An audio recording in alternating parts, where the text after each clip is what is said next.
What's up and welcome back. I'm John Stark, MacMovieGuy.com, your favorite blind film critic, and today I'm talking about March Madness. If you've been checking out my channel the past couple days, I committed to reviewing, the concept that Netflix has made good movies, basically. And I'm going back through a lot of movies that I have seen, haven't had a chance to review, didn't see them with audio description, whatever the case may be. We're slightly before I started reviewing channels again as a blind film critic. There was a period of time when I lost my vision where I was like, I don't think I have a place. You definitely hit like depression, like rock bottom at some point. So there was a period where I wasn't updating my website, I wasn't doing anything, and now I am. So this film came out in 2019. This is The Two Popes. I've seen this movie before. It stars Anthony Hopkins and Jonathan Pryce, who were both nominated at the Academy Awards for their performances. It's directed by Fernando Mariales.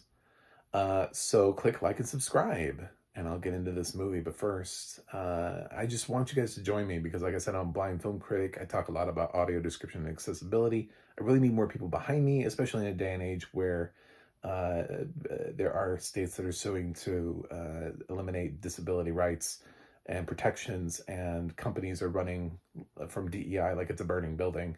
And often those are the programs and the people that care the most about accessibility for people like me. And if I have nobody to talk to about accessibility, I don't really know how to advocate for more of it or better quality audio description or anything like that. So while I'm celebrating Netflix because they have at least 31 solid movies that have audio description, I don't know what the future looks like anymore. So join me, please, and thank you. Or I'm gonna have to start doing like TikTok challenges to get my viewers up. I don't want to snort cinnamon. So The Two Popes is an interesting movie to watch in the same year that you watch Conclave because it's also sort of about a conclave. So you have the existing Pope, who's played by Anthony Hopkins, who is planning on stepping down. And he wants to pass the torch to the next Pope, Jonathan Pryce. And it's a lot of conversation. It's a lot of ideology back and forth. This film does touch on the conclave process, but not necessarily nearly to the extent that Edward Berger's Conclave does, which is currently nominated for Best Picture. As of my reviewing this film, and by the time I review this, we'll have won Best Picture, hopefully. I'm predicting it. It's probably not. I don't always get these things right, but I would love for it to win Best Picture. It just feels like, another reason I reviewed The Two Popes is absolutely, I'm sitting here, I'm looking at the news, and I'm like, the Pope is put on a ventilator, and I'm like, I gotta get this review of The Two Popes, because this would have been one of the 31 movies, so I just kind of prioritized this, moved it up to the front of the line. So that on day 3 you're getting Two Popes, because the world is experiencing things in movies like Conclave and The Two Popes, sort of like right after Gene Hackman's death, if you went into that, like just the Apple Store and you could look at the top 100 movies, like 20 of them are Gene Hackman movies. He's like, most of his filmography like broke into the top 100. So,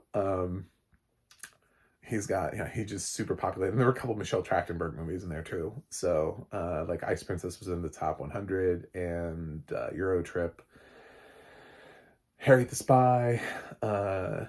So we're weird time, but The Two Popes is really a conversational piece. I liked it the first time. To be honest, not so much the second time, especially after having seen Conclave. That was the thing, is a lot of these are based on me remembering, oh, I like this movie the first time, and then coming back to it a second time. Not every film is as rewatchable the second time around. Some films actually get better. There are some films that are like kind of a lot. They throw a lot at you. And I do end up actually enjoying a few movies more the second time around, or even the third time around, simply because of that. And that it's weird. Like sometimes I'm like, okay, well, watch it a second time. You know, that's always my recommendation. Like, I couldn't stand Moulin Rouge the first time I saw it. Loved it the second time. I didn't love Anora as much the first time. Loved it the second time. So I mean, like, there's certain things where, um, yeah, I second time got me, and The Two Popes is kind of the opposite direction, where I would still recommend the movie because I think it's a one-time watch movie. I just don't know how many times you want to sit down and watch these two guys have, you know, this verbal sparring back and forth, these barbs. There's some humor in it, oddly enough. It's kind of funny. There's a lot of audio description because, surprisingly so, for a dialogue-heavy movie, because there's a lot of dialogue that's not spoken in English that has to be translated. So the audio description covers a lot of that ground, but most of the film is just the two actors. There's like an ensemble full of people, of actors that I'm unfamiliar with, that fill out all of these I don't know, Italian-esque characters sort of in and around, like in the Vatican. But in the dead center of this is Hopkins versus Pryce, and they're barbing back and forth. I love the part about uh, when I deliver bad news, I like to deliver it in Latin because like nobody speaks Latin. you know. And they just smile and nod, like yeah. I think that's clever because it's kind of like a dead language. It shouldn't be, but not too many people actively speak Latin.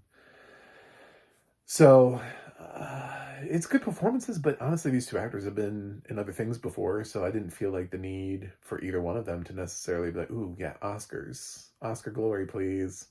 Of course, like right after this, Anthony Hopkins is going to get, for The Father, it's going to win the Oscar. It's going to beat out Chadwick Boseman, famously for The Father, for the one ceremony where they gambled. They put all, they went all in. They shoved all those chips to the center of the table.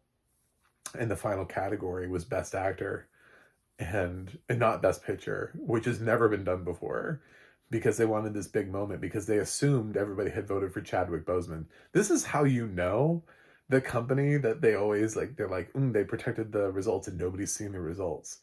This is how you know that's actually true, because no Oscar programmer would have chosen to flip that to the end of the ceremony if they knew Chadwick wasn't winning.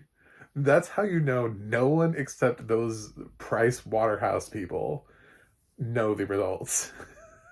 Because Anthony Hopkins winning for Best Actor for The Father was the least anticlimactic ending to the Oscars. So, yeah, Chadwick's wife is ready with a speech and everything. So, I'm hoping to get to Marini's Black Bottom too. But yes, The Two Popes is a good movie. Fernando Meirelles, if you're not as familiar with him and his legacy in his career, he hasn't directed enough movies, but the reason why you know who he is and why he has the right to direct is because of City of God. He's the director who originated City of God, which is long considered to be one of the best films ever made. It's on the IMDb top 250 pretty consistently. It's usually high enough up that I don't feel like I even need to check that to make sure it's still there. Like every time I look at City of God is like usually in the top 50.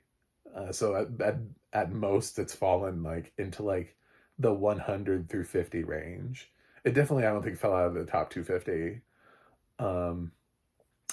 So yeah, he's got that behind him. He also has Blindness, which I've been really interested in seeing since having blindness and seeing it from this perspective. I've only ever seen that movie once, and I only kind of remember it. So, as a director, he captures sort of like what's interesting about it, like theologically, but ultimately it's the actors that make this work. It's Hopkins and Pryce sharing the screen together for long periods of time and going back and forth. It's two great actors. It's like a play. It's watching a play, basically, and you have two people on stage who are equally matched, going at it, and that's what this is. So even though I didn't enjoy it as much I'm trying also, you know, marry it with how I felt the original time, which was enough to draw me back to the two popes. This is the first one of, well, I've done three. This is the first one of the three where I'm like, the second time didn't really hold up quite as well. Surprisingly, The Irishman did. Like, I was fully into that 3.5 hour movie the second time through. Loved Ballad of Buster Scruggs again, second time through. Two popes, just yeah. I mean, it's good. It's great acting. I just, now that there's Conclave, and I have seen Conclave twice, I gotta say I prefer Conclave. And I'm sorry, Two Popes, but another film came along later that just did it better. So this is still a recommend, so this still qualifies. I'm gonna give The Two Popes a B. I think it's still a solid film. It's still a good film that you should watch. It has two excellent performances in it.